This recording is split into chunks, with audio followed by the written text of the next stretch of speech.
Saya akan perkenalkan dulu. Tema pada malam hari ini adalah melihat sesuatu yang belum bisa dilihat. Saya bikin iklan ini sampai itu masuk ke otak saya, ya. Bikin iklan, edit, sampai itu benar-benar merasuk. Saya benar-benar diberkati. Karena apa, Bapak Ibu? Melihat sesuatu yang belum bisa dilihat. Kalau Bapak Ibu sudah bisa melihatnya, Bapak Ibu akan lebih mudah mendapatkannya. Itu akan dijelaskan lebih detail oleh Bapak Untung. Siapa itu Bapak Untung? Bapak Untung adalah salah satu pemimpin di gereja kita. Ya, beliau orang yang sangat cinta Tuhan dan pelayanannya luar biasa, cinta keluarga, kesaksian. Saya bisa maju sampai saat ini berkat beliau juga. Ketika saya down, saya juga dimotivasi oleh beliau. Jangan patah semangat, terus maju. Jadi beliau ini benar-benar koko panutan saya. Ya, beliau adalah founder dari Gulai Kepala Ikan Pak Untung, Penyetan Caun, dan Sego Nampan. Ya, nanti vouchernya bisa dibuat makan di Sego Nampan di Jalan Pandanaran 1, nomor 33, di belakang Istana Buah. Kalau Bapak Ibu tahu, ya, di belakang Istana Buah. Nanti tempat makannya di sana. Oke?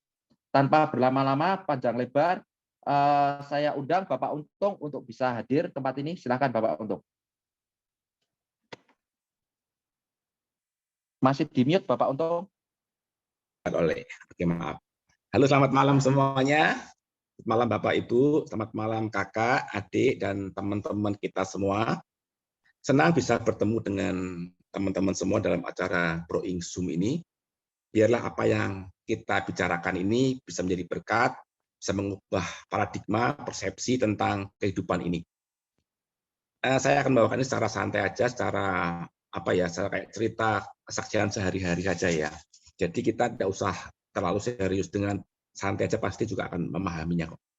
Mengapa saya memilih intro tentang melihat sesuatu yang belum bisa kita lihat? Seringkali itu kita sebagai manusia tuh seringkali itu pengen itu melihat. Bukti ini mana? Kalau bukti ini rak percaya. Kita seringkali itu pengen ini melihat terus. Tapi banyak sekali juga hal-hal di sekitar kita yang kita belum bisa melihat. Belum bisa melihat apa sih sebenarnya? Apa sih yang belum bisa lihat itu apa? Bukankah dalam hidup ini banyak hal-hal yang belum bisa kita lihat atau belum pernah kita lihat. Dan itu bukan berarti itu tidak ada loh. Itu ada, cuman kita belum bisa melihatnya. Saya memiliki seorang anak yang kecil, masih umur 3,5 tahun gitu ya. Masih sedikit hal-hal yang dia bisa lihat. Ketika pertama kali dia melihat pantai ke laut, dia tuh bisa wow, ekspresinya wow. Dia sampai terheran-heran gumun gitu. Kita yang sudah bisa melihat cuma laut yang ngono kuwi. Tapi bagi orang yang pertama kali melihat, itu merupakan sebuah pengalaman yang luar biasa. Jadi kalau malam hari ini tuh sebenarnya kita mau diajak melihat apa sih? Hal-hal yang belum bisa kita lihat itu apa? Ada 3 sesi yang akan saya bawakan pada malam hari ini. 1, mengapa kita belum bisa melihat? Yang kedua, faktor-faktor apa yang membuat kita belum bisa melihat? Dan ketiga, setelah kita bisa melihatnya, apa yang harus kita lakukan? Respon apa yang harus kita lakukan? Oke, kita mulai dengan yang pertama, yaitu mengapa kita sampai sekarang belum bisa melihat. Mari kita buka dulu di firman Tuhan di Kejadian 17 ayat 5-6.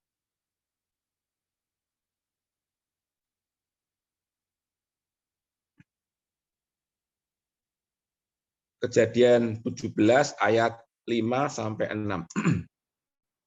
Berfirmanlah Tuhan kepada Musa, berjalanlah di depan bangsa itu dan bawalah beserta engkau beberapa orang dari antara para tua-tua Israel, bawalah juga di tanganmu tongkatmu yang kau pakai memukul sungai Nil dan pergilah. Maka aku akan berdiri di sana di depanmu di atas gunung batu di Horeb.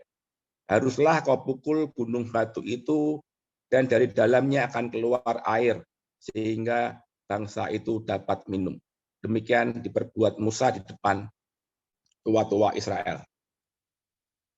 Firman Tuhan berkata bahwa terjadi keributan antara bangsa Israel di Masa dan di Meriba dengan Musa karena waktu itu di padang gurun mereka kehausan dan tidak bisa minum karena tidak ada air. Mereka saling berantem, saling marahnya selalu dengan Musa. Kemudian dia bilang gini, Musa kita kehausan nih, kita nggak ada air, masa kamu bawa kita ke tempat yang gersang ini, kamu sengaja membuat kita mati ya.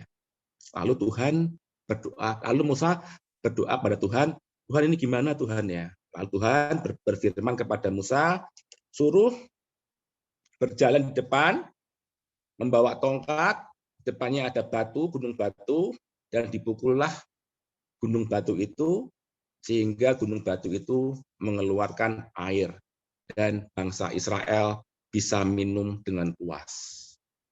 Sekarang pertanyaannya, menurut teman-teman yang hadir di Zoom ini ya, jawab dalam hati aja ya. Apakah sebelum Tuhan memerintahkan Musa untuk memukul gunung batu itu, apakah sudah ada air di dalam gunung batu itu atau belum? Coba teman-teman berpikir, membayangkan ya, di gunung batu, kemudian Tuhan menyuruh Musa pukul gunung batu itu. Sebelum Musa memukul gunung batu itu, atau sebelum Tuhan memerintahkan itu, apakah sudah ada air di dalam gunung batu itu? Menurut teman-teman, ada belum? Ya. Air di dalam gunung batu itu sudah ada. Namun bangsa Israel tidak bisa atau belum bisa melihatnya. Bahkan Musa pun belum bisa melihatnya. Karena apa? Ada kegaduhan dalam hati. Ada saling marah, saling tuduh, saling menyalahkan. Sehingga kita tidak bisa fokus dengan di depan apa di depan kita. Padahal Tuhan itu sudah sediakan air di depan kita. Air ini berbicara soal berkat jasmani. Kalau hari-hari ini teman-teman, Bapak Ibu sedang bergumul dengan keuangan, aku kerja apa ya? Aku usaha apa ya? Kok susah semua keadaan seperti ini? Apakah berkat pekerjaan sudah ada? Sudah ada. Cuman karena kita tidak fokus dengan apa yang di depan mata kita, sehingga itu kita tidak bisa melihat. Kita itu sesungguhnya melihat segala sesuatu yang kita anggap penting. Kalau kita nggak penting, kita nggak akan lihat. Mata itu selalu merekam semua apa yang kita lihat. Tapi kalau yang kita anggap nggak penting, pasti tidak akan kita ingat-ingat. Contohnya bagi yang lagi nyari jodoh ya, di depannya ada cowok ganteng atau cewek ganteng, pasti dia akan lihat. Kenapa? Karena itu dianggap penting. Jadi selama ini kalau misalkan pergumulan hidupmu itu penting apa enggak? Kalau misalkan kamu bergumul hidup itu enggak terlalu penting, Allah nggak apa-apa, aku ini enggak apa-apa, ya nggak akan bisa melihat. Dulu ketika saya memulai usaha beli kepala ikan, saya juga mengalami hal yang sama. Saya nyari uang itu susah banget. Nggak usah banyak-banyak lah. Saya nyari uang sehari 100.000. Itu nggak bisa. Kemana ya? Tak cariin tuh kayak ngumpet terus. Ada yang bilang kalau belum ketemu dalane itu mbok goleki tok ndi-ndi ra bakal ketemu. Dan saya mengalaminya. Di dalam hati saya tuh gaduh terus, carane piye yo, piye terus kita nggak melangkah-melangkah. Kita hanya melihat iki piye yo, iki iso rak yo. Pertanyaan dalam hati itu bergejolak terus, tapi tidak dilakukan. Ya tetap sama saja, tetap tidak bisa melihat. Padahal itu semua berkat sudah ada. Dan seringkali itu kita tidak menyadarinya. Kalau saat itu saya punya talenta memasak, ya. Bahkan saya belum bisa melihat bahwa saya itu bisa memasak. Saya pikir bahwa masak aku cuma masak gini-gini toh, masak yang tidak ahli, masak yang hanya setiap orang bisa. Benar, setiap orang bisa. Tapi talenta yang Tuhan berikan ke kita itu harus dilatih setiap hari. Jadi apapun saat ini yang Bapak Ibu punya, talenta atau kepandaian, keahlian apapun juga, itu tidak asal jadi, tetapi harus dilatih. Itu ya. Jadi peluang itu sudah ada. Peluang sudah ada. Coba di dekat-dekat Ibu sekarang Bapak Ibu ya, perhatikan. Aku tuh isane apa sih? Senenganku apa sih? Aku kalau melakukan ini, aku senang itu apa sih? Coba catat-catat semua. Jangan menganggap sesuatu yang kecil itu remeh. Tetapi di tangan Tuhan, sesuatu yang kecil, yang hanya seperti itu, tok lah, ini tok kok bisa. Tapi di tangan Tuhan, sesuatu yang kecil itu bisa dirubah menjadi sesuatu yang bisa menolong hidup kita.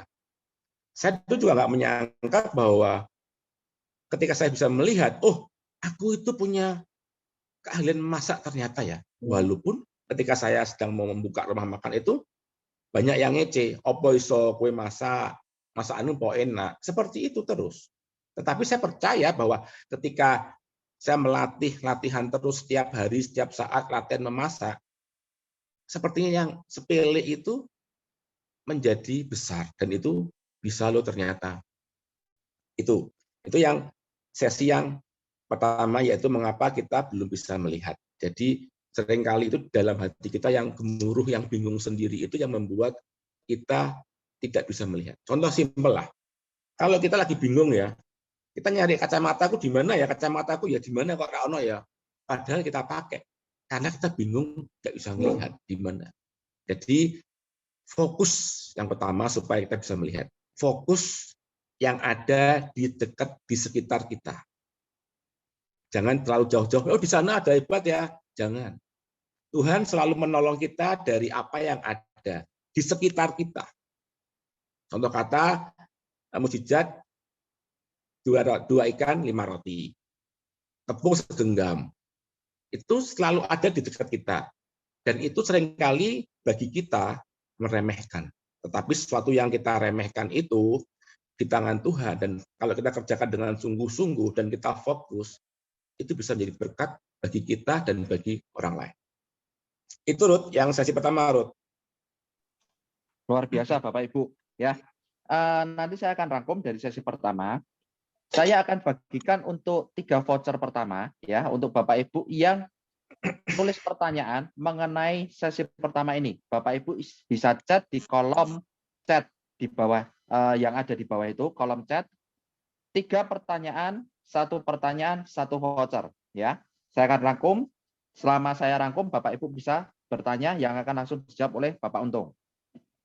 Mengapa kita belum bisa melihat?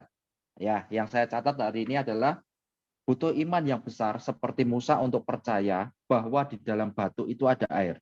Kalau saya bayangkan ya, mosok si batu ada air, pasti logika kita akan bermain seperti itu. Tetapi kalau Tuhan yang sudah berkata, ya mau nggak mau kita harus percaya. Di dalam itu ada air. Kita harus percaya begitu Musa memukul, keluar air Bapak Ibu. Ya.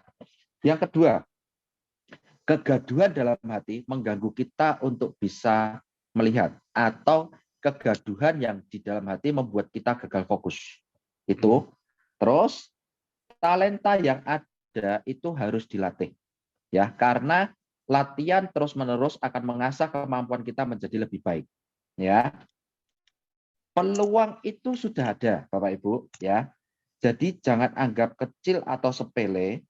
Tuhan bisa merubah yang sepele atau yang kecil itu menjadi besar.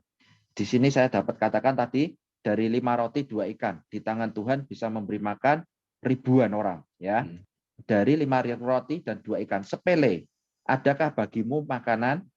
Ya, anak kecil datang membawa makanan yang sepele, tapi di tangan Tuhan dirubah jadi sesuatu yang besar. Contoh lain apa Bapak Ibu? Contoh lain adalah minyak dalam buli-buli. Bisa menjadi banyak karena apa? Disiapkan wadahnya.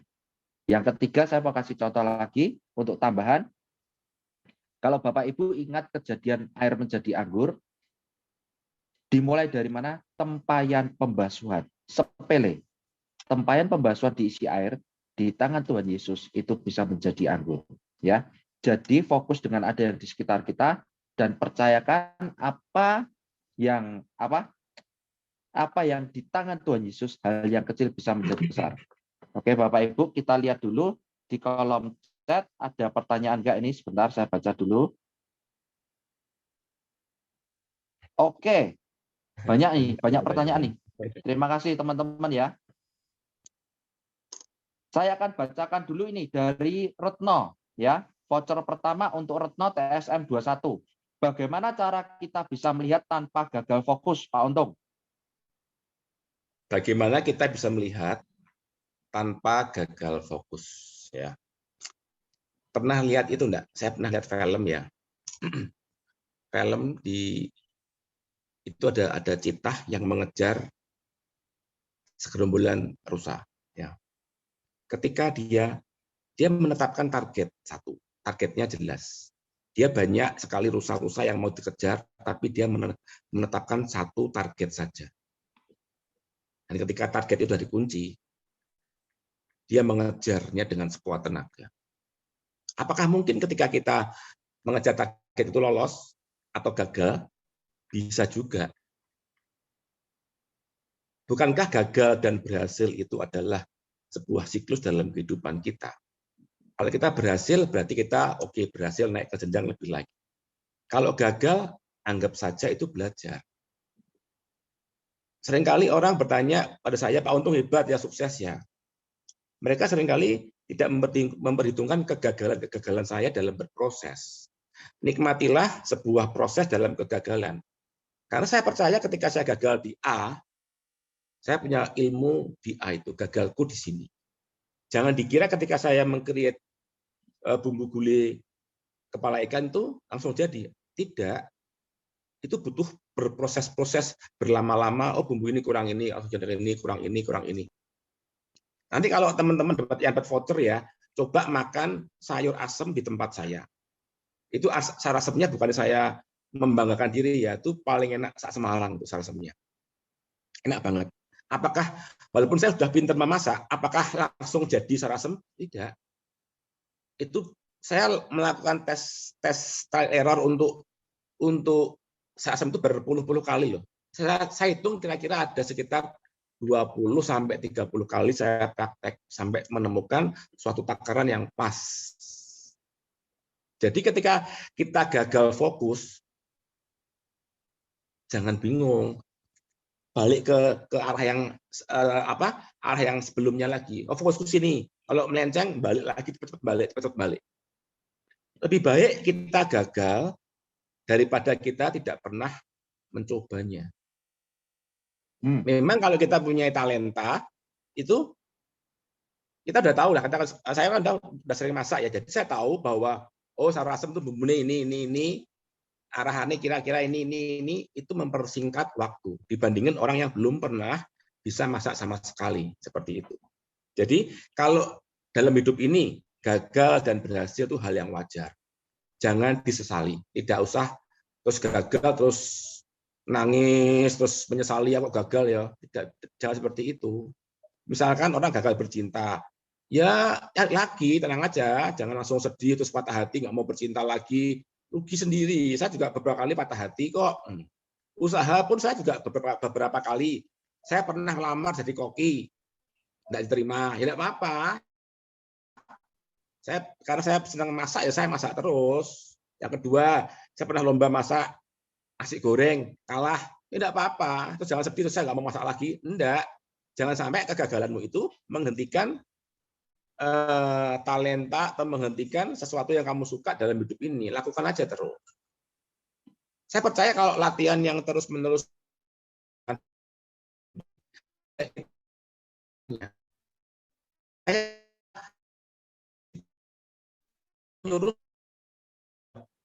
untuk menjadi orang rancang bait Allah itu. Dia ahli dalam perbatuan. Apakah dia sebelumnya bisa? Bisa, tapi nggak pinter. Roh untuk bisa mengerti tentang batu-batu itu, dia jadi pintar. Jadi nurut sajalah, nurut. Ini nurut. Jadi kalau aku nggak ngerti talentaku apa, dulu saya juga seperti itu, nggak ngerti talentaku apa. Saya percaya bahwa Tuhan itu menciptakan kita itu tidak asal jadi, tetapi Tuhan itu menciptakan kita itu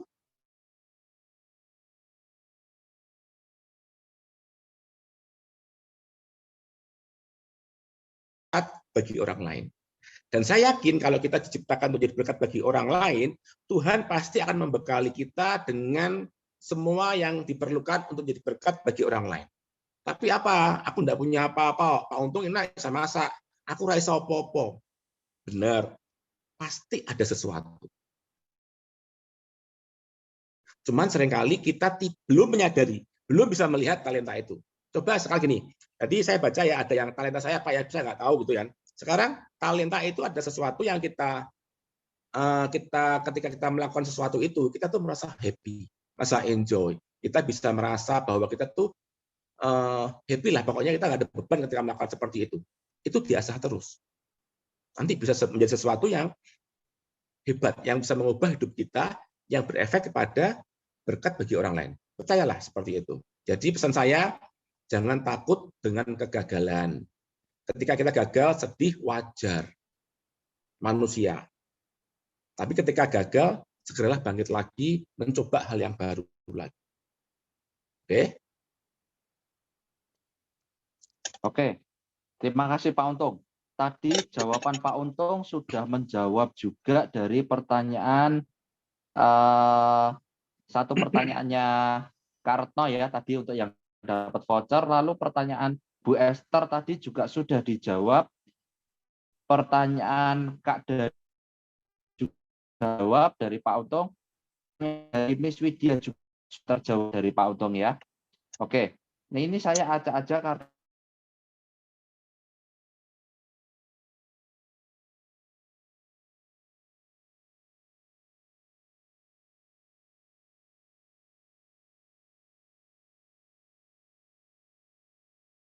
panitia ini untuk voucher kedua Kak Lestaria saya bacakan. Ketika kita mendengar kesaksian atau motivasi atau pengajaran, kita menjadi semangat. Tetapi ketika kita balik lagi ke kehidupan kita, jujur, bingung lagi. Padahal sebelumnya tadi kita berapi-api. Jadi nggak ngerti mau berbuat apa. Menurut Pak Untung bagaimana ya? Oke, gini. Ibarat kata itu gini, motivasi itu hanya dari orang lain untuk kita. Ibarat kata itu motivasi itu seperti kita mandi. Kita habis mandi seger, nanti kita beraktivitas, kita kan lepek lagi kena matahari lah, keringatan lagi lah, tapi ingat sore hari kita mandi lagi. Siapa sih yang bisa menolong diri kita? Diri kita sendiri. Orang lain tidak bisa menolong kita. Orang lain hanya bisa memberi semangat, memberi motivasi, tetapi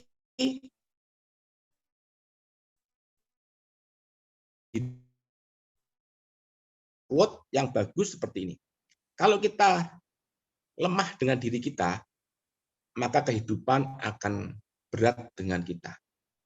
Tetapi kalau kita keras dengan diri kita, maka kehidupan akan mudah dengan kita.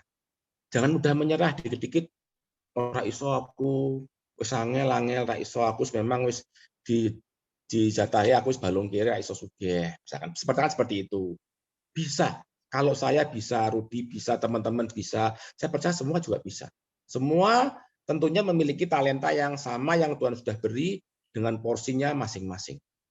Ingat nggak ketika Daud itu melihat Ciklak terbakar ya, dia akan dilempari batu oleh siapa? Pasukannya sendiri. Pasukannya yang dia dipercaya itu malah mau membunuh dia melempari batu. Tetapi Daud itu menghadap Tuhan dan dia menguatkan kepercayaannya.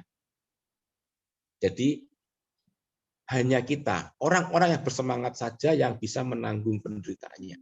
Saya sadar bahwa hari-hari ini di keadaan yang tidak menentu ini, karena apalagi sekarang musim pandemi, banyak orang yang di PHK, banyak orang yang bingung nyari kerja, yang membuat dia hopeless. Kalau kamu mau hopeless, mau kamu diam aja ya silakan. Nggak ada orang yang menolong kamu, nggak akan ada orang yang ngasih kamu uang, nggak ada. Caranya Pak Untung aku lemes, tua, nggak bisa apa-apa, bisa. Seringkali kita sendiri yang mengkotak-kotakkan, aku tua, aku ra iso apa-apa, aku ndak punya modal, aku ndak bisa punya keahlian. Itu kita sendiri. Mengapa nggak kita serahkan ke Tuhan? Kita jujur aja. Tuhan, aku tuh udah tua. Aku itu ndak bisa apa-apa. Tolong ajari aku tuh aku bisa melihat. Kasih aku tanda aja supaya aku mengerti. Sepatah kata tok, tik gitu tok aja Tuhan, bisa aku mengerti. Dan ketika nanti yang sesi kedua ya, faktor apa yang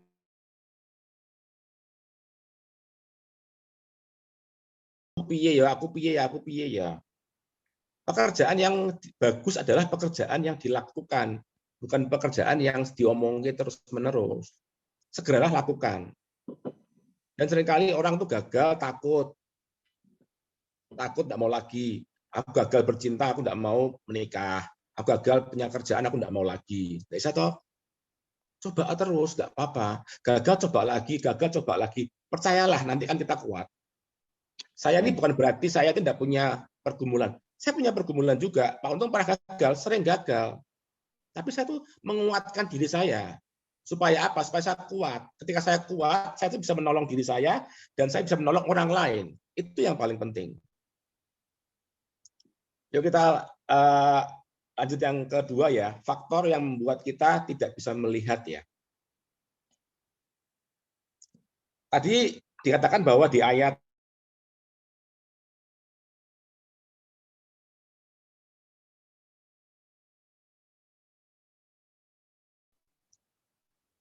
pukulan tongkat Musa itu ibarat adalah sebuah kejadian yang mengguncang jiwa.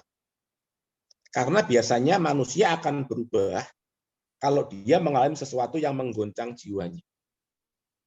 Saya ulang lagi ya. Manusia itu biasanya akan berubah kalau dia mengalami sebuah peristiwa yang mengguncang jiwanya. Yang membuat dia shock.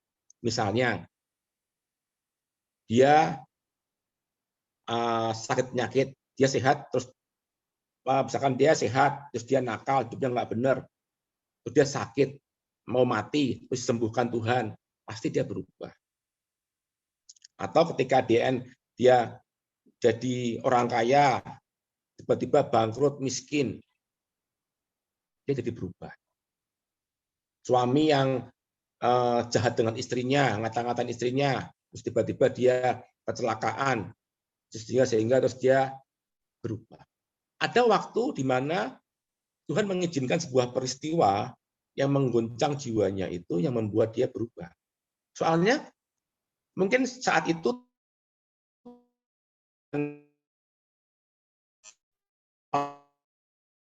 kita nggak mau berubah-berubah, sampai akhirnya Tuhan membawa sebuah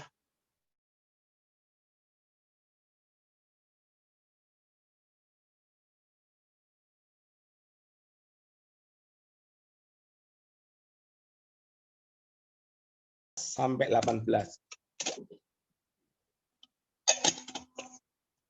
Lukas 15 ayat 16 sampai 18. Saya baca ayat 16. Ini tentang cerita si bungsu ya, si bungsu yang berfoya-foya di negeri orang, menghabiskan uang orang tuanya untuk main pelacur, pokoknya berbuat hal yang jahat sampai dia itu menjadi miskin. Ayat 16. Lalu ia ingin mengisi perutnya dengan ampas yang menjadi makanan babi itu, tetapi tidak seorang pun yang memberikannya.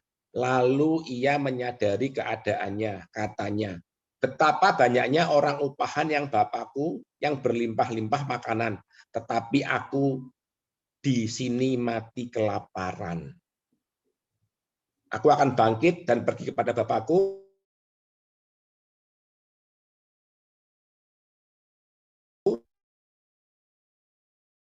Ketika dia bertobat, itu bukan ketika dia kaya raya.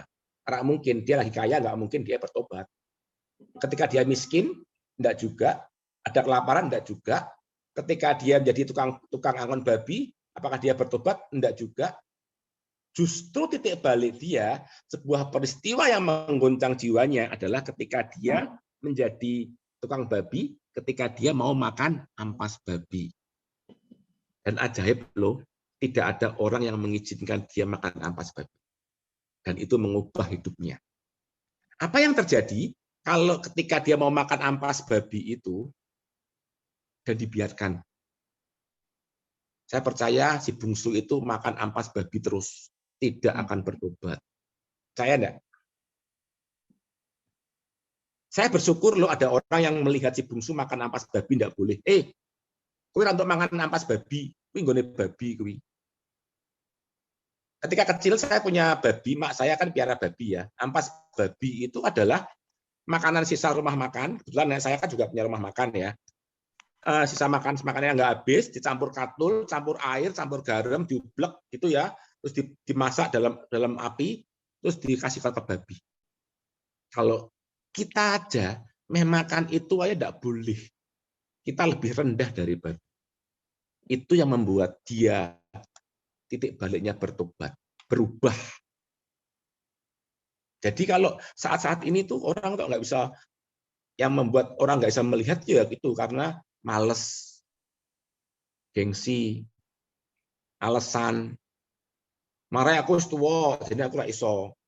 Pekerjaan kui angel, aku nyoba tapi aku nggak iso. Ngulik customer kui angel, marketingan angel, wis ono sing ahli. Duh, angel ya angel, tapi kan angel bukan berarti nggak bisa. Kalau kita berusaha konsisten, pasti bisa. Ketika saya buka rumah makan, apakah belum ada rumah makan? Banyak. Banyak sekali rumah makan dan enak-enak. Banyak juga yang ngomongin, ya bisa masak, masakan enak. Banyak yang ngomongin seperti itu. Tetapi kalau kita sudah fokus, kembali ke fokus yang pertama tadi ya, kita fokus apapun yang dikatakan orang lain, nggak peduli. Aku mau mencoba apa yang menjadi dreamku. Aku mau mencoba apa menjadi keinginanku. Aku tidak akan berhenti sampai ini terlaksana dan berhasil.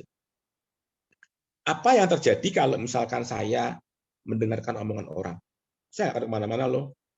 Bapak Ibu juga akan tidak bisa menikmati gulai kepala ikan yang enak itu. Contoh lain gini, kita dalam mobil ya, maaf kata ya, kita ngentut ya, gitu ya. Tiba-tiba istri kita masuk, ngentut ya kamu ya, ngentuti, gitu ya. Tapi kalau dia lama-lama di dalam mobil terus, lama-lama kan nggak bau toh ngentutnya. Karena apa? Sudah terbiasa dengan kondisi seperti itu. Hari-hari ini banyak orang-orang yang tiap hari makan ampas babi. Menerima dengan kondisinya, olah aku rak popong ngene wes aku sak popo lah, makan ampas babi terus. Kalau itu pilihanmu ya silahkan, terserah. Tapi ada makanan yang lebih enak loh di luar loh. Ayam goreng, sate ayam, burger, macam-macam. Tapi kamu makannya ampas babi terus ya silahkan. Nah, pas makan ampas babi ya jangan nyalain orang lain, makan dewe. Jangan ngajak anak istrimu, ojo kasihan dia. Seperti itu ya. Jadi tidak harus mengalami sebuah shock terapi supaya kita berubah sih, enggak. Jangan sampai kita mengalami sebuah kejadian yang mengubah, yang membuat kita shock, berubah. Jangan seperti itu. Kita rugi. Hendaklah ketika Tuhan berbicara baik kita, lewat apapun kejadian yang pelan, aku kok pengen buka ini ya, aku pengen ini ya, segera dilakukan. Pengen aja gitu. Nanti kan beda hasilnya dibandingkan dengan wis kepentok terus mengalami sebuah kejadian yang membuat jiwamu tergoncang, kamu berubah. Janganlah. Ya. Jadi faktor yang membuat kita tidak bisa melihat itu lebih banyak ke intern kita sih. Males gitu, alasan, gengsi. Orang yang beralasan tuh aku ra iso ngene, aku ra iso ngene. Kita kan seringkali melihat orang-orang yang beralasan di sekitar kita. Orang-orang yang beralasan itu ada yang menyangka apa-apa. Oh, aku wis tuwa, jadi aku gak iso apa-apa to. Aku ora pinter kok, jadi aku gak iso to. Aku gak duwe motor kok, jadi aku gak iso ngene to. Aku gak duwe kanca, sehingga aku gak iso marketingan kan. Seperti itu loh. Dia sepertinya menyalahkan keadaan. Padahal yang salah dia sendiri.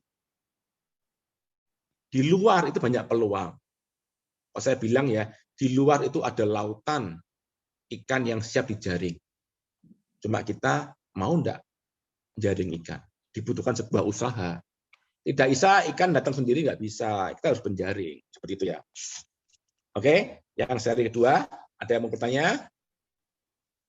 Oke, Bapak Ibu bisa bertanya untuk seri yang kedua, faktor apa saja yang membuat kita belum bisa melihat? Ya, ini ada satu pertanyaan bagus banget ini yang akan saya coba bacakan untuk voucher yang ketiga ya, Segonampan. Panitia tolong dicatat, ini ada namanya Forus ya, Forus. Ini mungkin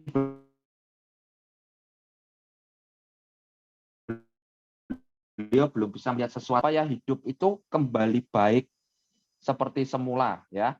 kembali baik. Semula saya dari awal sempat hidup enak, jatuh bangun terus, yang terakhir hancur lebur. Dan sampai keluarga berantakan. Tetapi saya sangat percaya dengan Tuhan Yesus, tapi perasaan saya dekat dengan Tuhan, kok cobaan selalu ada ya, mohon dukungan doanya. Jadi bagaimana caranya bangkit nih, mungkin gitu. Dia belum bisa melihat sesuatu di balik itu mungkin Pak Untung. Gini. Tadi Pak siapa tadi? Pak siapa? Forus. Pak Forus. Saya pernah mengalami juga sebuah keadaan di mana saya hancur lebur, tidak punya apa-apa, saya sampai hutangnya miliaran seperti itu. Hal yang saya ingat itu gini, Ayub juga mengalami hal yang sama. Ayub orang benar, ya, dia anaknya mati, hartanya habis, istrinya malah mengata-ngatain dia sakit-sakitan. Kalau dibilang dia tidak ada alasan untuk menyalahkan Tuhan, tapi dia tidak menyalahkan Tuhan. Artinya apa? Dan dia ketika dia itu bertobat, dia itu dipulihkan lagi. Artinya apa yang Bapak alami di belakang, sudah jangan diingat-ingat. Karena depan itu kalau Bapak fokusnya ke belakang terus, jatah yang Tuhan berikan di depan itu tidak kelihatan loh. Padahal itu Tuhan itu janji masa depan yang lebih baik. Tuhan selalu memberikan rancangan yang penuh dengan damai sejahtera, rancangan yang bukan rancangan kecelakaan. Di depan itu masih ada banyak hal yang bisa kita dapatkan. Syaratnya apa? Lupakanlah masa yang lalu. Jangan berkata, aku mbiyen tuh hidupku enak loh, aku mbiyen tajir loh, kaya loh, tapi sekarang kok seperti ini. Enggak usah, yang lalu biar lalu. Kuburlah lalu, biarlah berlalu, menjadi pelajaran yang mahal buat kita, dan ke depan kita itu bisa mendapatkan hal yang lebih bagus. Saya dulu pernah mengalami masalah keuangan yang berat. Yang kedua, pernah masalah keluarga yang berat juga. 3, pernah mengalami pekerjaan yang berat juga. Saya juga berkata pada Tuhan, Tuhan, kenapa ya Tuhan ya, aku kok mengalami masalah yang berat dalam hidupku ya. Aku sampai nggak bisa loh, nangis saya nggak bisa, sampai nggak bisa. Tetapi seiring dengan perjalanan itu, ketika saya berjalan dengan Tuhan, saya mengerti, oh terima kasih ya Tuhan ya. Aku mengalami masa-masa yang sukar, 3 hal yang sukar dalam kehidupan, yaitu pekerjaan, keuangan, rumah tangga, supaya apa? Supaya aku bisa lulus, supaya aku bisa menolong orang lain yang mengalami masalah yang sama dengan aku. Itu prinsipnya. Bagaimana aku bisa menolong orang yang kalau aku nggak pernah mengalami? Katakanlah, Pak Untung aku punya masalah keuangan nih, Pak Untung aku nggak punya uang, miskin, utangku banyak. Aku udah ngerti cara rasanya nggak punya uang kayak apa, aku udah tahu. Jadi aku ngerti perasaanmu, lebih enak. Jadi saya bersyukur, terima kasih Tuhan kalau selama ini aku pernah mengalami hal-hal yang nggak enak, itu membuat aku tuh memiliki nilai yang besar. Dan Tuhan tuh memperhitungkan segala sesuatu yang kita lakukan. Yang penting tuh Tuhan tuh apa sih ya? Kita nurut aja, nurut bertobat, nurut segera berbalik dari jalan-jalan yang jahat kembali. Hidup baik itu pilihan kita, Pak. Keadaan boleh menekan kita jelek, tapi baik itu pilihan kita. Aku mau tetap baik kok, walaupun aku salah, tetap mau baik seperti itu. Tetap percayalah, Pak. Tetap yakin andalkan Tuhan. Jangan kayak perasaan guilty, dituduh, kayak diintimidasi itu jangan didengerin. Itu setan itu. Tuhan itu selalu merancangkan hal yang damai sejahtera. Tuhan itu bukan Tuhan yang menghukum kok, Tuhan yang baik sekali. Sekali lagi kalau saya pernah mengalami dan saya pernah bisa melewati semua itu, saya percaya teman-teman yang sedang mengalami pergumulan juga akan bisa melewatinya seperti itu. Turut. Oke, luar biasa jawaban Pak Untung ya. Bapak Forus nanti bisa ambil vouchernya. Sekalian kalau waktu mau makan di Sego Nampan janjian dengan Pak Untung. Bisa sekalian konseling ya ini. Bisa ya Pak Untung ya? Boleh. Oke. Ini ada satu pertanyaan bagus nih Pak Untung ya. Bagaimana meneduhkan kegaduhan dalam hati pada kondisi seperti kalut atau belum ketemu jalannya. Contoh Pak Untung nih, di depan ini mungkin ada bisnis yang prospek ini, tapi karena hatinya gaduh, dia nggak bisa lihat. Atau yang kedua contohnya, di depan ini ada mungkin jodohnya, mungkin atau ada wanita cantik. Karena hatinya kalut, dia nggak bisa ngelihat itu, seperti ketutup gitu loh, selaput gitu. Gimana meneduhkan kegaduhan hati, Pak Untung? Ya, gini. Ya ini vouchernya keempat untuk Budi Sucipto ya, panitia. Ya, oke, makasih. Pak Untung silahkan. Namanya manusia ya, mesti kan kalau kita mengalami sebuah peristiwa yang tidak sesuai dengan harapan kita, pasti kita galau, khawatir, nak ini piye, nak ini piye, nak ini piye. Itu karena apa ya? Saya pernah baca buku gini. Kita tidak akan bisa mendengar suara musik lembut di dalam hati kita kalau di luar kita mendengar suara yang musik yang lebih keras. Artinya kita harus apa sih? Lebih kayak apa ya? Refleksi ke dalam. Saya percaya ketika Bapak gaduh itu kan bingung, sedih, kesedihan hati ya. Saya pernah baca buku bagaimana cara mengatasi kesedihan hati. Seringkali orang kalau galuh kan fokusnya kan ke kita terus. Caranya piye supaya aku sembuh ya, supaya aku sembuh ya. Padahal ketika kita lagi gaduh, lagi bingung, galau gitu ya. Kalau saya ini aku kalau lagi sedih ya, sedih, lagi bingung, sedih, khawatir gitu ya. Saya fokuskan dengan kebutuhan jiwa saya tak puaskan. Kebutuhan jiwa saya apa? Saya seringkali membantu orang lain. Dan ketika saya membantu orang lain, itu saya mendapatkan sebuah energi itu yang mampu menggerakkan saya untuk berpikir lebih jernih lagi. Seperti itu, Ruth. Jadi, ketika Bapak lagi gaduh, bingung itu ya, jangan ngapa-ngapain. Diam aja dulu, berdoa, Tuhan aku mesti apa ya? Coba di list, nanti buat list saja di list. Apa sih membuat aku gaduh? Apa sih? 1, enggak punya uang. 2, enggak punya pacar. 3, dipatahin pot, diputusin pacar. 4, muka erak ganteng atau jelek. Dicatat semua aja, catat semua. Dan kita kalau bisa memberikan toleransi dari hal-hal yang kita jelek itu, kita sudah tahu toleransinya apa sih seperti itu, nanti kita akan lebih bisa legowo, bisa menerima. Dan itu kan belum kejadian. Seringkali itu kita ketakutan dengan apa yang di pikiran kita. Persepsi kita sendiri itu yang membuat kita jadi takut. Persepsi kita. Hati-hati dengan persepsi. Katakanlah gini, kalau saya ada seorang istri telepon suaminya, nggak diangkat, ya nggak diangkat. Kenapa ya Kio? Bujuku kenapa ya? Lalu persepsi yang timbul pertama kali, jangan-jangan dia itu pergi karaoke, jangan-jangan dia pergi ke panti pijat, jangan-jangan dia berselingkuh. Telepon lagi ya, nggak bisa lagi. Semakin ditelepon dia semakin nggak bisa, dan persepsinya dia tentang suaminya akan semakin menjadi-jadi dalam pikirannya. Dan pikirannya akan gaduh, bojoku pasti selingkuh, pasti selingkuh. Apa yang terjadi ketika suaminya telepon dia? Langsung persepsinya itu menghakimi suaminya. Gue selingkuh ya, gue karaokean, gue pijet ya. Lulu. Nopo nih kok marah-marah? Telepon tak iso lho. Tadi kan bateraiku habis. Terus aku lihat ada tak cas, ada miss call, tak telepon kamu sekarang. Seperti itu. Jadi berhati-hatilah dengan persepsi kita. Karena persepsi yang kita terapkan itu belum tentu orang lain seperti persepsi kita. Itu. Oke, ya, makasih Pak Untung, jawabannya luar biasa. Ini tadi vouchernya, karena Budi panitia, nggak jadi ya, saya lempar ke peserta ya. Saya lempar ke peserta, Pak Untung bisa baca grup sebentar. Saya lempar ke peserta, voucher berikutnya yang keempat, bagaimana cara mengetahui kemampuan kita untuk dicoba jika tidak punya modal dari Koslandari. Voucher keempat untuk Koslandari ya. Bagaimana kalau tidak punya apa-apa? Bagaimana cara mengetahui kemampuan kita untuk dicoba jika tidak punya modal? Ini kena modalnya ini berarti ya. Ya, ini.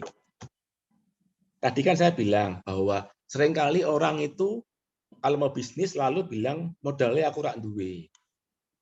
Karena dalam benak orang kebanyakan tuh modal mesti itu banyak. Bisa ratusan juta, bisa puluhan juta, bisa miliaran, seperti itu. Bukankah di Alkitab juga dibilang bahwa tepung segenggam tidak akan habis. Minyak sedikit dalam buli-buli tidak akan habis.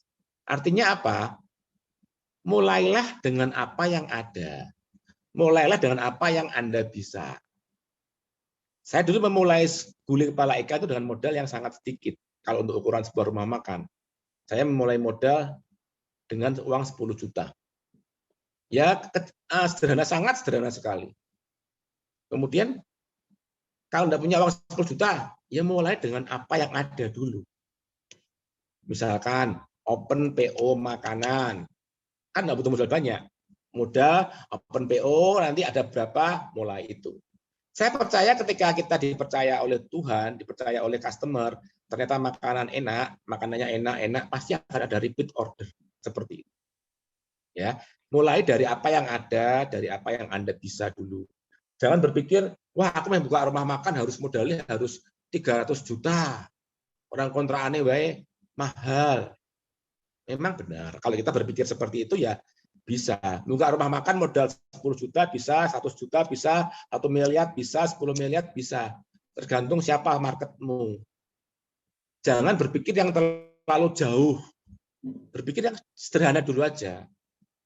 Perasaan gengsi, malu, diinggir-inggir dulu. Tapi aku malu toh Pak, kalau hanya jualan kok ngemper gini. Perasaan malu tuh hanya di perasaanmu toh. Paling kalau kita melakukannya, kalau kita menabrakkan rasa malu kita dengan keadaan tabrak misal, paling berapa hari, seminggu sudah hilang kok orang-orang yang mencibir seperti itu. Kalau saya dulu juga dari ngemper mulainya. Malu ya malu, tapi ketika kita rasa malu kita hadapi, sudah tidak malu lagi.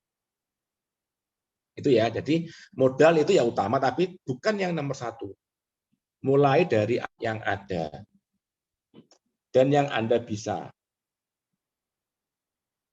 Saya ngomong ini karena rumah makan, karena saya kan tahu tentang rumah makan ya. Banyak kok teman-teman yang dulu awalnya dari open PO lama-lama dia jadi enak, terus open PO-nya bisa mengalahkan omset sebuah rumah makan, dia malah hemat. Open PO aja. Dia nggak biaya sewa, nggak apa, dia bisa mencukupi kehidupan keluarganya, dia juga sendiri bisa makan dari apa yang dijual seperti itu. Oke, ya. Kita ke pertanyaan berikutnya ya Pak Untung ya. Ya. Sebentar, tadi ada pertanyaan bagus nih, sebentar. Nah, dari Daniel Kims, ya, voucher kelima, Daniel Kims. Bagaimana cara kita menentukan peluang bisnis baru untuk kita? Bagaimana cara kita menentukan peluang bisnis baru untuk kita coba, sedangkan talenta dan bakat kita tidak mendukung hal itu? Misalnya apa ya? Itu nggak ngomong dia ya, Dut ya? Nggak ngomong, ya. Hah? Misalnya saya kan keahliannya kan seorang arsitek, tapi ya, saya mau coba misalnya kayak ada bisnis teman tuh nawari kayak menjahit, kayak garment gitu, atau yang kayak model bordir gitu, tapi saya rasanya kayak kurang pas gitu loh Pak. Ya, padahal saya sukanya teknik, misalnya ada yang nawarin mungkin teknik mesin, arahnya ke bengkel atau spare part, lah itu saya seneng gitu loh. Nah, tapi justru peluangnya itu yang muncul sekarang kok yang seakan-akan menurut saya kok nggak pas gitu loh Pak. Tapi ya kalau saran Pak Untung tadi kan ada baiknya dicoba terus. Nah, apa nggak saya nanti ngalami kegagalan yang mungkin yang signifikan gitu. Oke, gini Pak. Dicoba dalam arti itu nggak asal mencoba. Tadi kan Bapak kan hobinya kan teknik. Ya. Ya kita mencoba hal-hal yang jangan jauh-jauh dengan teknik. Kayak saya kan rumah makan. Saya akan coba yang nggak jauh-jauh dengan rumah makan. Misalkan nanti saya akan menggeluti rumah makan. Saya lagi punya ide untuk membuat rumah makan makanan sehat. Itu. Mungkin juga saya akan menggeluti frozen food. Saya akan mencoba hal-hal yang baru, tapi ya seputar makanan, nggak yang tiba-tiba saya pengen jual beli mobil, saya nggak pengen. Karena itu saya nggak menguasai. Seperti itu, Pak. Jadi sinyalnya adalah ketika Bapak nggak srek, ya Bapak berpikir lagi.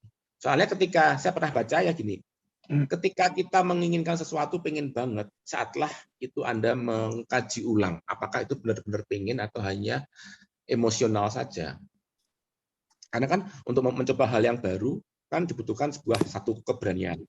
Apalagi zaman sekarang itu kalau satu maju langsung ditiru oleh orang banyak, berebutan do niru karena mereka merasa wis pokoknya nyebur sih aku modalku oke kok, seperti itu. Tapi saran saya sih kalau Bapak mau mencoba yang tadi yang garmen jahit-penjahit itu diteliti lagi karena Bapak kan tidak menguasai, takutnya Bapak nanti malah bingung sendiri. Misalnya Bapak suka teknik, ya langkah baiknya Bapak berkutat di hal-hal yang teknik aja. Misalkan jualan teknik mesin, jualan bubut, apa servis motor atau mobil, itu lebih enak rasanya nanti Pak. Coba di situ aja. Itu kalau saran saya loh Pak. Ya, terima kasih Pak. Iya ya. Oke, terima kasih Pak Untung. Sesuatu yang kita coba itu tidak bergeser jauh dari passion kita gitu. Ya, akan lebih baik seperti itu. Akan lebih baik seperti itu. Oh, kalau kita mau jadi investor, beda lagi loh Pak. Kalau investor kita kan hanya tanam modal, kita nggak ikut terjun. Investor beda lagi. Oh iya iya. Sebagai pelaku ya kita ya ngomong sebagai pelaku ya. Oke, ya, terakhir yang ketiga, Ruth ketiga. Oke, sebentar Pak Untung. Sebelum mulai yang ketiga, Bapak Ibu, ini Pak Untung menjawab berdasar dari bukan hanya teori, tapi apa yang sudah beliau lakukan. Jadi praktek ya praktek benar-benar praktek lapangan. Jadi bukan hanya teori. Bapak Ibu bisa bertanya di kolom chat, nanti akan saya bacakan pertanyaan Bapak Ibu ya. Pak Untung mungkin bisa melanjutkan untuk poin yang ketiga, Pak Untung, silahkan. Poin ketiga adalah apa yang dilakukan ketika kita sudah bisa melihat, ya. Oh, aku sudah bisa melihat peluang ini, itu ya. Apa yang dilakukan apa? Ya. Bentar.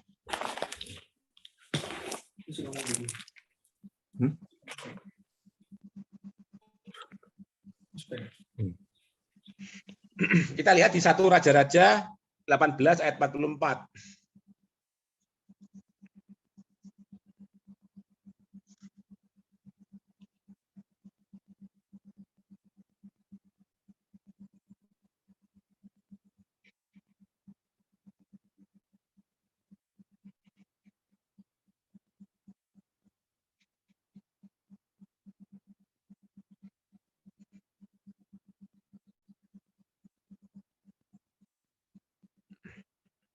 Ya.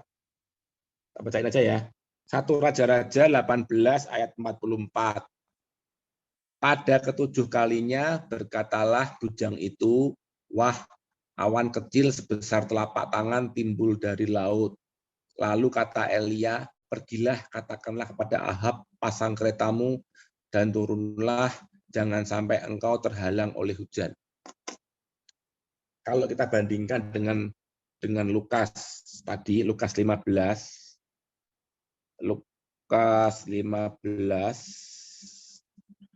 ayat 17 sampai 18.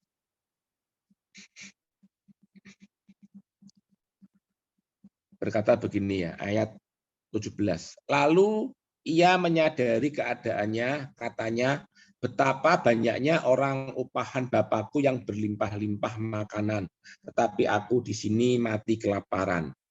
Aku akan bangkit dan pergi kepada Bapakku dan berkata kepadanya, Bapa, aku telah berdosa terhadap surga dan terhadap Bapa.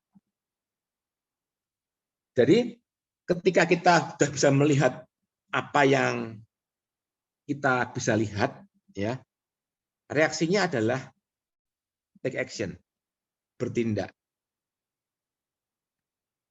Bertindak dalam arti apa ya? Meresponi apa yang kita bisa lihat itu. Dulu ketika saya bisa melihat, wah aku itu dibully sama masak ya, walaupun masakannya ecek-ecek. Saya hanya bisa masak yang saya doyan. Kalau teman-teman Bapak Ibu melihat saya waktu kali saya masak itu orang ya biasa ya masakannya basic banget. Saya tahu, saya bisa melihat, saya bisa masak. Walaupun sering diece sama kakak saya, masakanmu apa kira enak loh ya. Tapi saya tetap maju, saya tetap masak. Ketika saya bisa melihat memasak, saya langsung membuka rumah makan. Membuka istilahnya warung makan. Karena waktu itu belum ada IG, belum ada Facebook, WA yang seperti sekarang ini belum ada. Jadi saya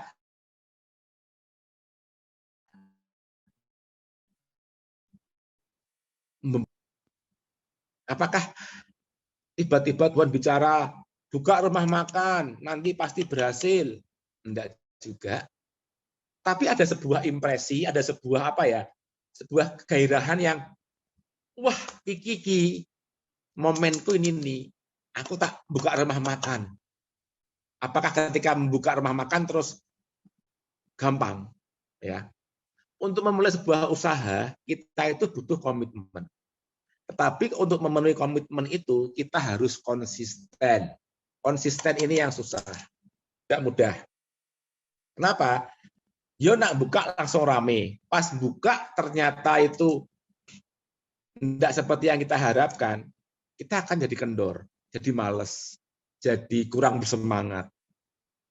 Nah, fungsinya apa? Kalau kita tidak bersemangat, nanti orang lain tuh bisa, orang lain dalam arti itu karyawan kita tuh melihat kita juga. Iki bosnya kok gak semangat, nanti nular-nulari. Kita harus selalu bersemangat terus. Bersemangat terus. Tadi saya bilang bahwa hanya orang-orang yang bersemangat saja yang dapat menanggung penderitaannya. Apakah nanti kalau saudara saya sudah bersemangat pasti berhasil? Belum tentu. Tetapi saya yakin kalau semangat terus pasti berhasil. Ukuran keberhasilan orang pasti juga beda-beda ya. Tapi yang pasti itu kita akan lebih memiliki keberanian, lebih memiliki nilai yang lebih baik dibanding sebelumnya. Ya. Jadi ketika kita sudah melihat itu, take action. Jangan langsung diem saja. Alah, rausah lah, aku rausah kayaknya loh. Rausah wis, aku tak ngenok ini wae wis. Seperti itu. Udah, Darut. Jadi saat ini kalau teman-teman itu memulai bisnis, udah bisa melihat, oh, aku kok pengen serk ini ya. Segeralah. Bisnis yang bagus tuh bisnis apa sih, Pak? Bisnis yang segera dikerjakan. Bisnis yang jangan dipikir-pikir, jangan, segera dikerjakan. Kerjakannya nggak usah terlalu yang muluk-muluk dulu. Kalau belum siap, mulai yang kecil-kecil dulu. Dulu ketika saya awal rumah makan, ya semua saya kerjakan sendirian. Belanja ya sendiri, susahnya nyari supplier kayak apa. Terus manajemennya kan sederhana banget, manajemennya sederhana. Orang uangnya yang masuk juga hanya sekian ratus ribu, ya nggak apa-apa, kita sendiri bisa. Tapi seiring dengan perjalanan kita juga akan membutuhkan orang-orang yang berkompeten. Seperti itu, Ruth. Oke, luar biasa ya. Poin ketiga, respon yang akan kita lakukan setelah kita bisa melihat, singkat padat jelas. Kalau kita sudah melihat, segera take action. Ya, oke, Bapak Ibu. Tadi kita ada pertanyaan, siapa yang bisa menyebutkan alamat Sego Nampan akan diberi 1 voucher. Ini pemenangnya adalah Christian Dita Putratama, ya. Voucher keberapa ini berarti? Kelima ya. Nah, panitia ini voucher keberapa? Tolong dikasih tahu saya. Oke, saya akan lempar pertanyaan untuk live. Untuk bagi yang suami istri, ya, yang sudah punya suami atau punya istri, saya akan lempar pertanyaan live. Saya kasih 2 voucher. Monggo Bapak Ibu yang ingin bertanya live, saya kasih 2 voucher. Yang statusnya sudah punya suami atau beristri. Silahkan. Ada raise hand dulu, diklik raise hand, nanti saya akan buka. Silahkan. Silahkan. Monggo. Ada yang mau bertanya lagi? Sambil saya nunggu, saya akan bacakan pertanyaan di sini tadi yang sudah masuk. Bagus nih.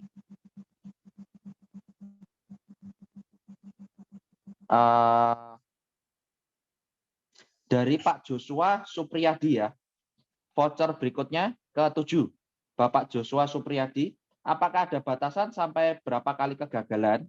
Kita harus stop untuk mencoba dan beralih untuk mencoba peluang yang lain. Pak Untung, silahkan. Kalau gagal itu saya kira ya nggak ada hitungannya, Pak. Intinya kita harus meresponi sebuah kegagalan tuh. Kalau kita gagal itu jangan terus bilang gagal, tapi kita belajar. Yakinlah Pak, kalau kita gagal satu hal, kita akan belajar dari hal kegagalan itu. Tapi jangan diulangi. Manusia itu gagal itu boleh. Tapi kalau kita gagal yang sama, itu soal pilihan kita. Jangan gagal yang sama. Saya juga berkali-kali kalau Pak saya gagal. Misalnya gini Pak, contoh simpel aja Pak ya. Bapak pernah melihat penjual koran kan Pak di pinggir jalan? Itu berapa kali dia gagal nawarin tukang jualannya? Gagal berapa kali? Mungkin nggak bisa dihitung Pak.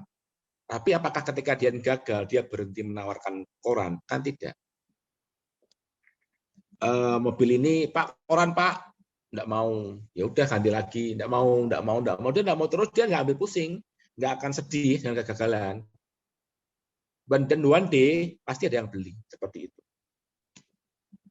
Memang kalau gagal, kalau volume prosentasenya gede, katakanlah gini, kita punya uang katakan 100 juta ya, 100 juta. Kita yakin banget terus pokoknya tak kabeh ke duitku iki usaha tak kabeh ke gagal ya langsung kita drop. Jadi mulailah bisnis yang kita udah bisa mereka-reka resikonya. Kalau misalkan nanti ini resikonya gagal segini ya oke lah, aku bisa mentoleransi seperti itu supaya kita tidak terlalu down. Untuk bangkit lagi itu tidak terlalu down gitu Pak.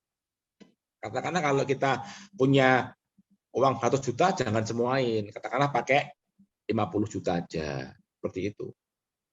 Tapi kan enggak hebat, Pak. Nanti Pak orang lain bilang kan enggak hebat. Ya enggak apa-apa, jangan mikirin orang lain pokoknya. Mikirin diri kita dulu. Kita jangan terus dipandang hebat, wah hebat. Kita tuh hidup kalau didarani itu enak loh. Didarani apa? Didarani sukses, didarani rak duwe, didarani apa, enggak enak. Hiduplah apa adanya, jangan karena pengen pengakuan orang lain. Seringkali kalau Bapak gagal terus, bagus Pak. Nanti kalau berhasil, itu bisa bercerita, kesaksian itu hebat sekali. Dan ingat, dengan kegagalan yang Bapak alami itu, kalau sudah berhasil, bisa nolongin orang lain. Itu poinnya. Poinnya itu. Next, ada lagi, Ruth? Oke, saya minta untuk MPP Bukit Sari bisa on cam, kameranya dinyalakan. Sudah, Pak. Miss Vivi. Mana? Bukit Sari. Kalau memulai suatu pekerjaan, istri harus sepakat ya. Kalau misalkan imannya istri atau imannya suami tidak sampai, apakah tetap harus dijalankan? Ini ya. Dulu ketika saya mulai usaha rumah makan, ya, istri saya juga nggak paham tentang rumah makan. Tapi saya tetap ngomong dengan istri saya. No, ini gini, no, iya yo. Kowe setuju rak? Ya wis pokoknya kowe iso, aku manut wae. Ya gitu. Tentunya kalau tidak sepakat dalam hal apa, katakanlah si istri pengen buka ini, si suami pengen buka, nggak setuju, itu kenapa? Jangan sampai sebelum memulai usaha aja udah berantem. Bagaimana? Nanti malah salah-salahan. Sebaiknya itu digodok dulu baik-baik, diomongkan lagi. Aku tuh pengennya gini karena A, B, C, D, E. Terus misalkan si suami, aku tuh kurang setuju karena A, B, C, D, E. Pasti dari antara keinginan istri dan suami, pasti itu ada titik temu. Misalkan belum ada ketemunya solusinya, lebih baik jangan dulu lah. Nanti malah ke depannya kalau ada apa-apa, pasti salah-salah. Dan itu akan membuat suasana rumah tangga tidak enak. Seperti itu. Ya Pak, thank you Pak. Ya nanti Vivi japri aja, Vi.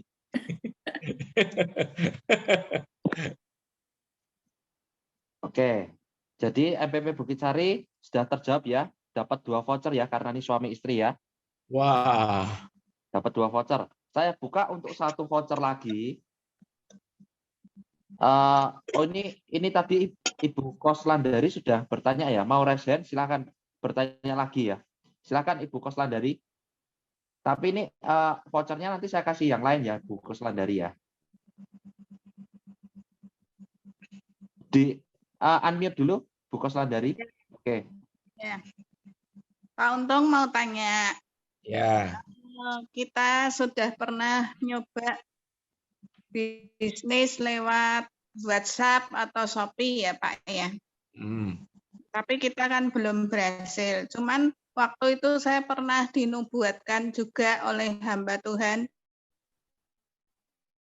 Kalau saya tuh mau dikasih kerjaan yang sesuai dari Tuhan, itu gimana Pak? Tapi ya belum dapat petunjuk dari Tuhan tuh apa kerjaannya gitu. Oke. Ibu, nanti Ibu Koslandari ya? Ya. Benar ya? Ibu Koslandari itu ketika melakukan sebuah pekerjaan yang senang itu apa? Yang senang. Saya biasanya misalkan gini, kita bukan salah sih mendengar nubuatan hamba Tuhan, tapi hendaklah nubuatan itu kan juga diuji. Jangan sekali-sekali, jangan sampai kita terus diomongin hamba Tuhan, dinubuatkan, nanti kita kasih pekerjaan, kita nunggu terus. Jangan seperti itu juga. Kita harus actively taking, mengambil sesuatu apa gitu. Mungkin bisa jadi pekerjaan itu sudah datang di sekitar kita. Tapi ibu menunggu jawabannya, oh bukan yang aku mau, tapi bukan ini. Padahal itu sudah ada mungkin. Jadi saya percaya ibu kan pernah mencoba dan ibu punya talenta. Dilatih terus aja. Ya Pak. Bisa pasti bisa. Ya. Talenta itu harus dilatih. Ya. Ada 6 L kunci keberhasilan. 6 L. L pertama latihan, L kedua latihan, L ketiga latihan, L keempat, 5, 6 lagi-lagi latihan. Itu tak kuncinya pokoknya. Kalau kita latihan terus, kita akan menjadi ahli di bidangnya. Ya. Seperti itu. Ya Pak, ya. Terima kasih. Ya. Luar biasa ya. Terima kasih Bu Koslandari ya. Bapak Ibu, ini saya bacakan lagi ya. Ini saya bacakan lagi untuk pemenang voucher itu sudah ada 19 orang ya. 5 orang yang pertama tadi adalah 5 pendaftar pertama ya. Yang tadi nomornya 0816668167 ya. 081 12 88 4110 0857 12 42 6252 0877 3127 1140 dan terakhir 0812 8967 9678 diharap untuk bisa WA ke nomor yang tadi yang sudah saya sebutkan ya. Bisa ke WA nomor yang sudah saya sebutkan tadi ya. Untuk yang 9 voucher tadi juga sudah lewat pertanyaan ya. Lalu 5 voucher berikutnya yang apa Bapak Ibu? Dari Sego Nampan. 5 orang yang login di seminar pertama kali. Saya bacakan. Ada Julia Tan, ada Agung Sutikno, Widiasih SMT, Ika Natania, Rosana Lim ya. Ini untuk login pertama kali tadi sebelum jam 7 sudah login ini ya. 5 pertama. Oke, berarti masih ada sisa 1 voucher. Saya akan lempar ke ini yang residen.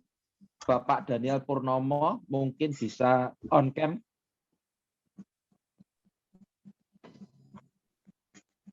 Bapak Daniel Purnomo. Ya. Oke, monggo Pak. Pak Untung, selamat malam Pak. Pak Daniel. Ya, ini saya mau tanya begini. Banyak orang yang berpikir tentang bisnis ini pasti kepingin untung, kan begitu. Ya. Apa memang namanya Pak Untung ini memang apa? Setiap saya ini heran, saya ini juga tukang masak loh Pak. Oh, Jen. Oh ya. Ya kapan-kapan boleh lah. Ya. Cuma masalahnya, saya ini juga pernah buka rumah makan juga sama istri. Cukup laris. Bapak tadi bilang konsisten itu saya juga rodok ngeri, Pak. Saya ini buat ayam penyet ini sehari awal buka pertama itu keuntungan langsung 400.000 loh. Banyak yang belilah. Tapi kok susu ini rasanya istri saya juga kayak ayam, kayak bebek, semuanya kok ambune iki. Omah rasanya kayak ayam, kayak bebek, itu gimana Pak caranya? Supaya apa namanya nggak bau kayak begitu. Tapi konsisten itu memang sempat 3 bulan atau 6 bulan ya. Terus habis itu saya itu kok nggak nyaman Pak ya dengan suasana yang semuanya bau bebek, bau ayam gitu Pak. Ya mohon ini sharingnya bagaimana begitu? Sharing lah ini bagaimana. Terima kasih Pak Untung. Gini Pak,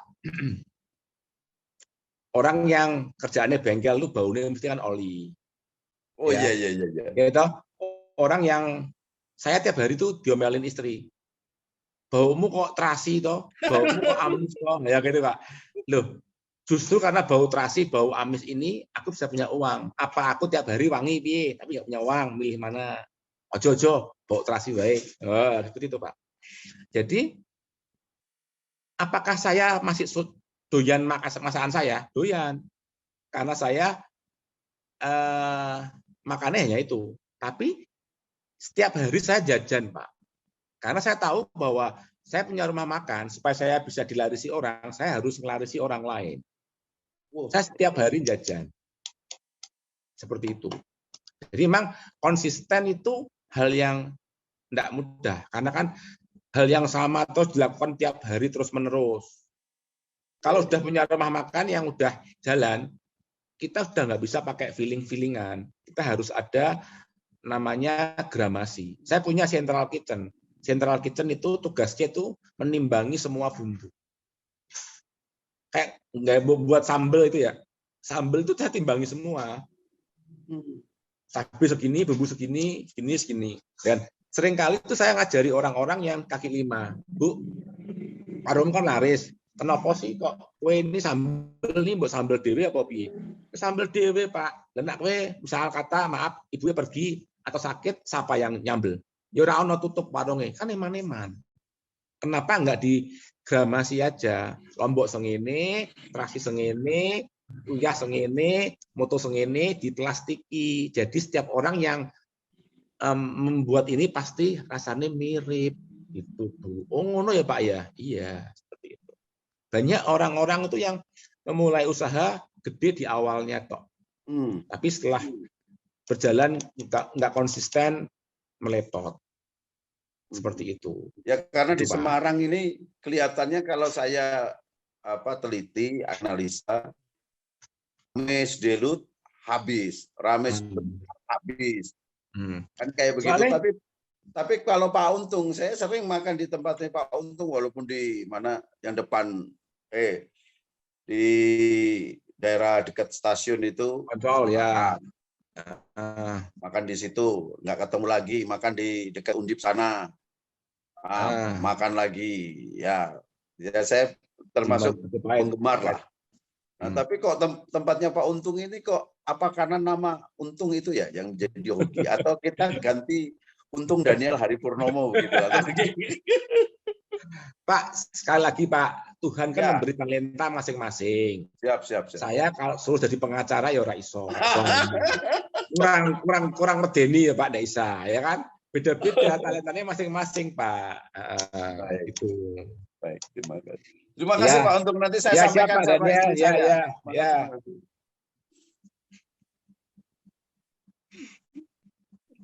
Oke, terima kasih Pak Daniel atas pertanyaannya. Yo.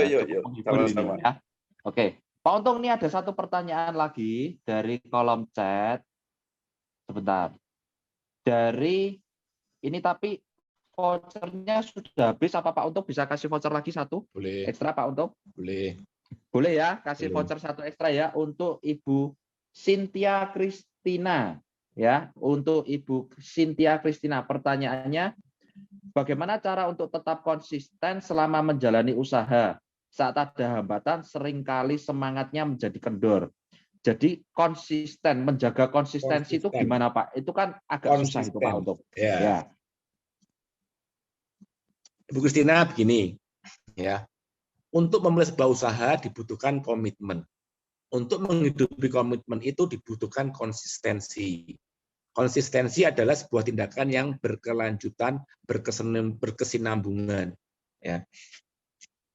Istilah kata gini, orang itu mau diet, aku mau diet, baru seminggu selesai, karena dia nggak konsisten. Konsisten itu seringkali saya hubungkan dengan tujuan awalmu apa. Misalnya gini, saya membuka rumah makan karena saya pengen memperbaiki kehidupan saya. Ya, oke, dialami. Terus ketika kita mulai lemes karena dagangan nggak laku, sepi, pasti kan kita akan menurun staminanya, semangatnya menurun juga. Ketika seperti itu, ingatkan diri kita, tujuanku awalnya apa sih? Aku buka rumah makan supaya aku meningkatkan taraf hidupku. Itu lagi aja, kuncinya hanya itu. Kalau kita tidak seperti itu, pasti kita akan lemes. Di luar itu banyak orang-orang perusak mimpi loh.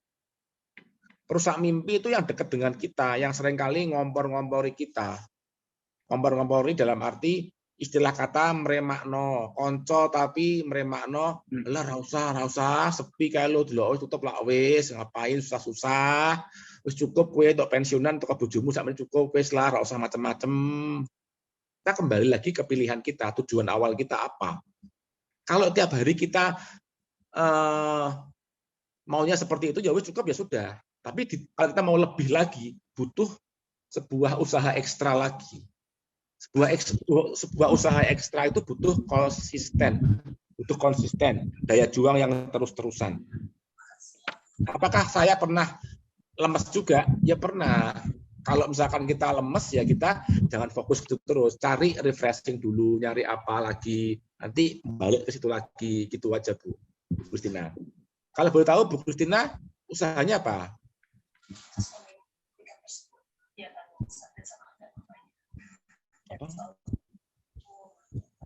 Bu Christina usahanya apa? Bisa di-unmute Bu Christina?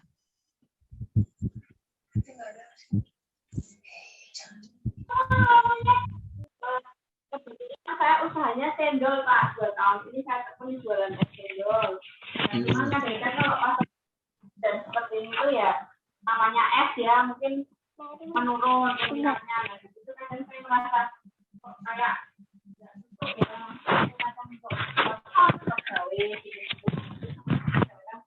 apa usahanya ya, tapi sebenarnya kalau mau bulan puasa ini lagi. Oke. Ini es cendol ya. Es itu banyak orang suka es panas-panas ya. Gini, Bu Christina. Sejauh mana kita sudah mempromosikan es cendol? Artinya gini.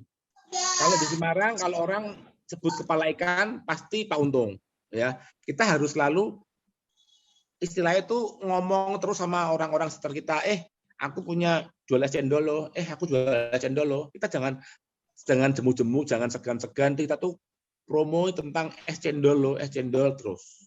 Jadi memang yang susah itu adalah membuat brand supaya kita dikenal orang-orang bahwa di Semarang itu ada es cendol paling enak loh, es cendol Ibu Christina seperti itu. Kita harus selalu ngomong promosi terus, memang biaya promosi memang mahal. Kayak saya buka Sekonampan sama Cak Un ini, jujur hasilnya belum seperti yang saya harapkan. Yeah. Tapi saya promo terus.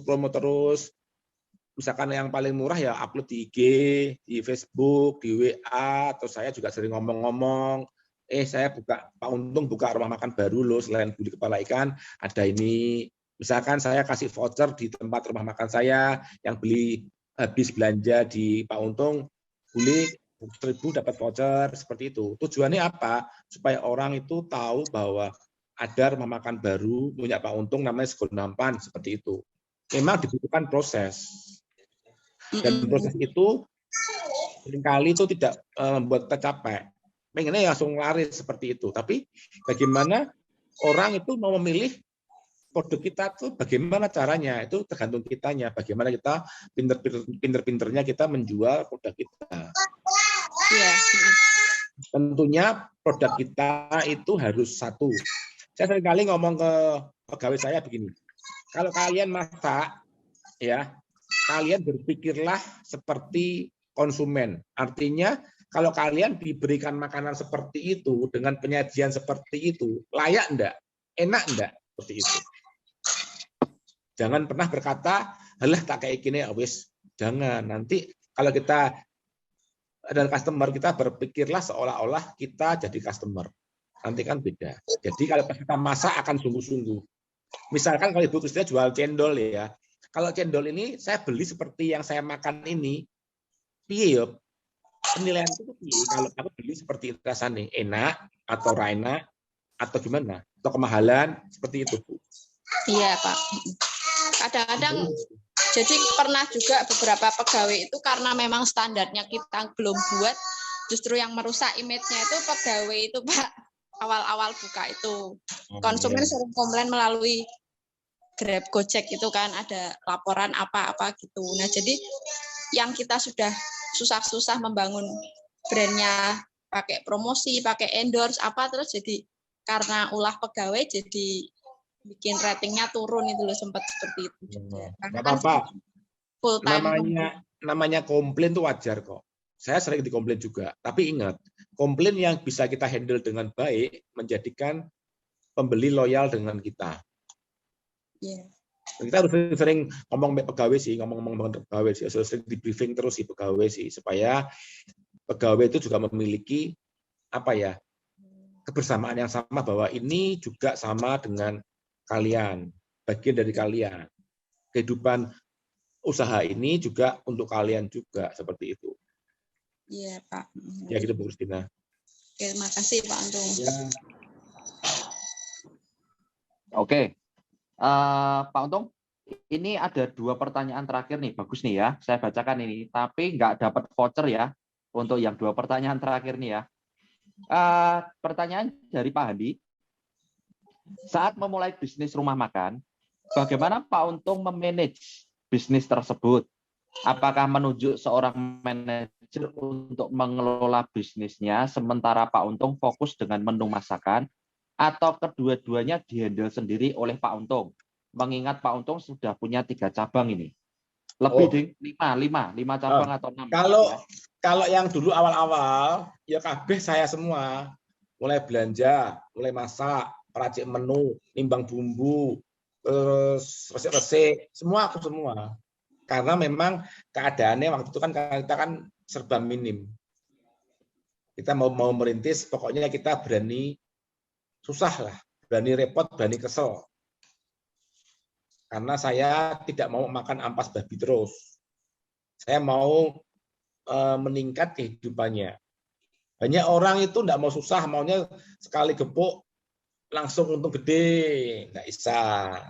Jangan berpikir untuk cepat menjadi kaya, tinggalkan niatmu itu, karena itu akan membuat kita tidak mempunyai platform mental yang bagus tentang keuangan. Tapi seiring dengan perkembangan rumah makan, apakah saya membuka rumah makan asal? Tidak. Kalau dulu asal karena tidak punya uang, asal sembarang nanti. Sekarang saya memilih tempat yang strategis, tempat yang bagus, yang lebih bisa naik kelas. Terus tiap-tiap tiap-tiap rumah makan itu ada supervisornya masing-masing. Dan supervisor itu melakukan report ke manajer. Saya tidak pernah menegur supervisor atau karyawan, tidak pernah. Saya catetin, saya tegur supervisornya aja, ini, biar supervisor yang ngomong dengan karyawan. Saya nggak pernah negur karyawan. Biar ada kayak jenjangnya gitu loh. Biar ada delegasi wewenang yang jelas. Seperti itu. Jadi semakin meningkat sebuah usaha, pasti juga kita akan membutuhkan tenaga profesional. Tapi bayarnya kan mahal, Pak Untung, ya tidak apa-apa. Tapi kan dia membantu kita meringankan beban kita. Semua karyawan, handle komplain, karyawan ini semua diurusi oleh supervisor dan manajer saya. Saya memberi wewenang supaya pada manajer. Pokoknya. Seperti itu, Pak.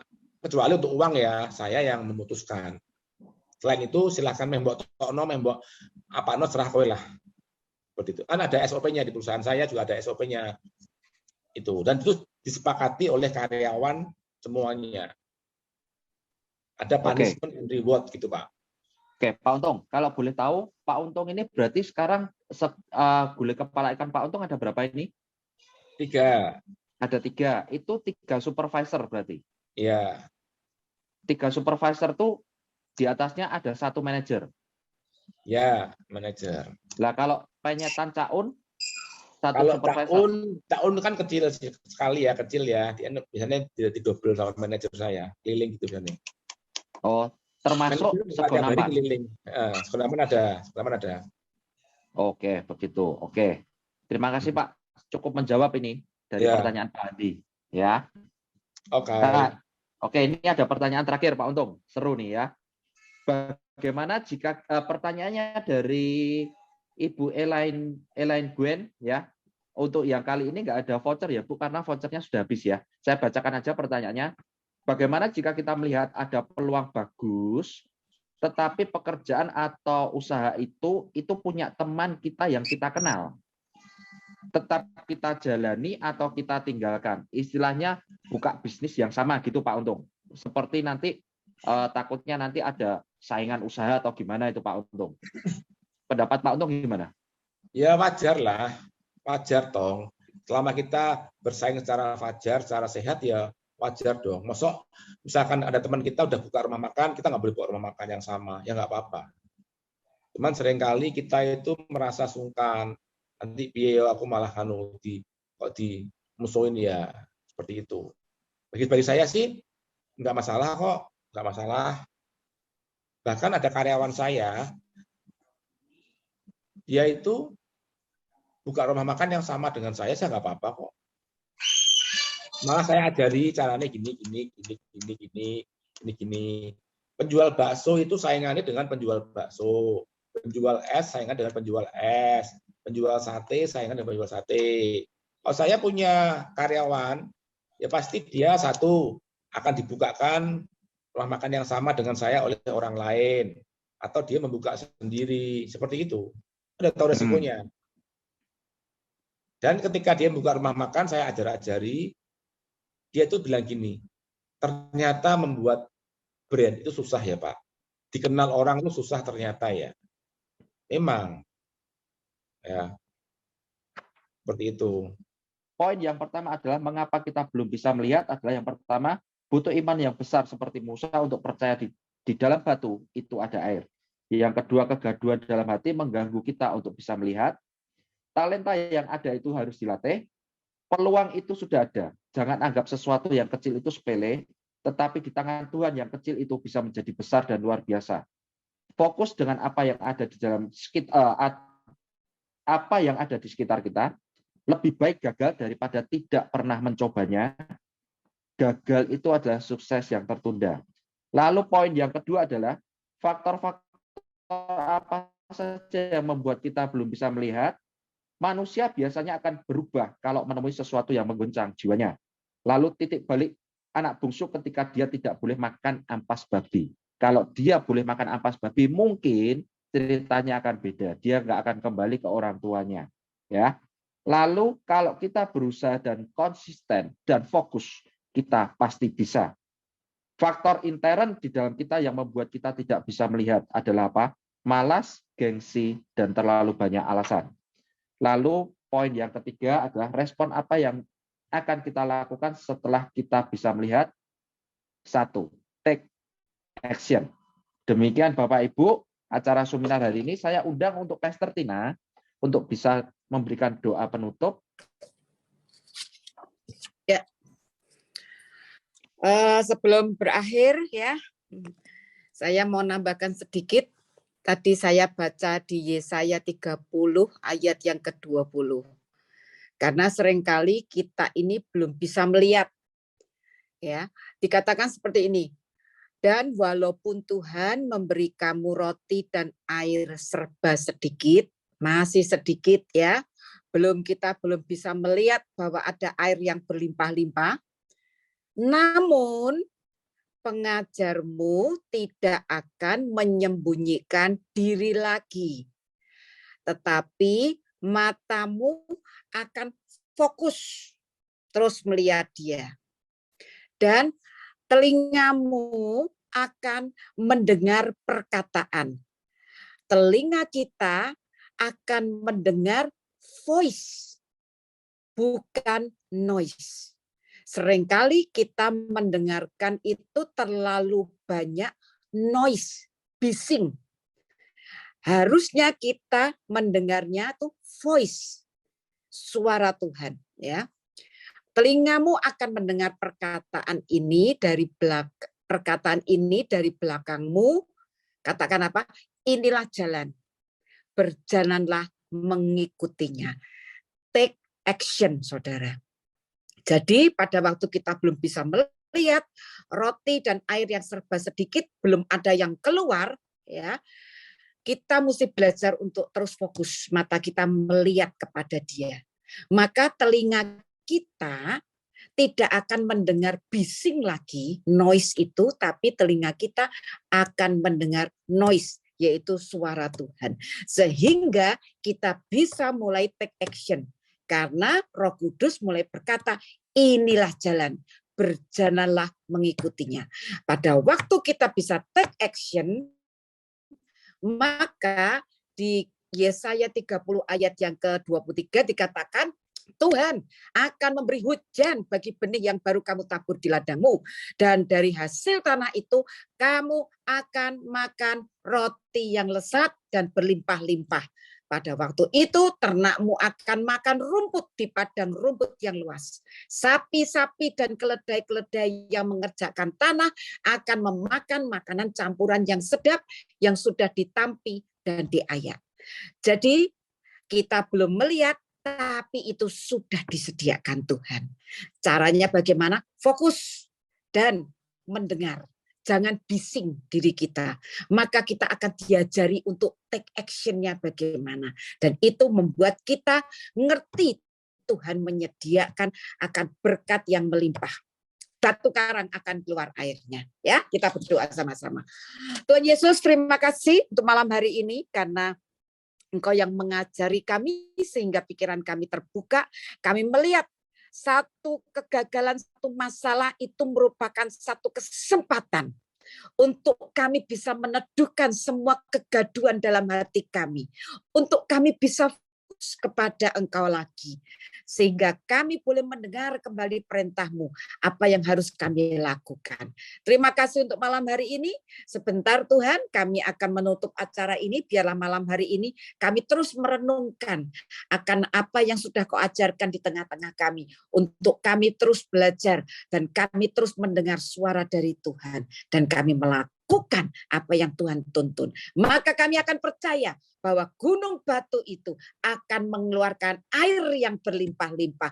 Roti dan air kami tidak akan serba sedikit, melainkan kami akan terima dengan limpah karena kami mendengar akan arahan dari Roh Kudus sendiri. Terima kasih Tuhan. Kami mengucap syukur untuk malam hari ini. Engkau memberkati Pak Untung, Engkau memberkati Rudi, Engkau memberkati semua kami yang mendengarkannya. Berkat-Mu turun atas kami semuanya. Di dalam nama Tuhan Yesus. Amin. Amin. Terima kasih Pastor Tina. Terima kasih Pak Untung. Terima kasih teman-teman yang sudah join,